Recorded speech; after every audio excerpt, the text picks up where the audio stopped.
1995 December 8 പാരീസിനടുത്തുള്ള room ദെ മോൺ താബോർ തെരുവിലൂടെ ഒരു തുറന്ന car ചീറിപ്പാഞ്ഞു പോവുകയാണ്.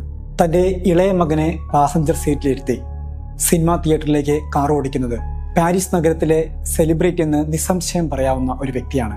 പക്ഷേ പൊടുന്നനെ ഒരു അസ്വാസ്ഥ്യം കാറിന്റെ വേഗതയേക്കാൾ ആ മനുഷ്യനെ ബാധിക്കുന്നു. ശരീരത്തിന് ഭാരം കൂടുന്നതുപോലെ മുഖം ഒരു വശത്തേക്ക് ചരിഞ്ഞ് മരവിച്ചു നിന്നു. വാക്കുകൾ വായിൽ കുടുക്കി, ശബ്ദങ്ങൾക്ക് അർത്ഥമില്ലാതായി. കാർ റോഡരികിൽ നിന്നപ്പോഴേക്കും കാണാത്ത ഒരു കുരുക്ക് അയാളുടെ ശരീരത്തെ വരിഞ്ഞു കെട്ടി നിശ്ചലമാക്കി.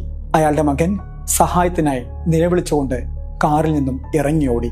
ഒരു മാസീവ് സ്ട്രോക്കിന്റെ ആഘാതത്തിൽ ജീവച്ഛവമായി മാറിയ ആ വ്യക്തിക്ക് പിന്നീട് ചലിപ്പിക്കാനായത് ഇടതു കണ്ണിന്റെ കൺപീലികൾ മാത്രമാണ്.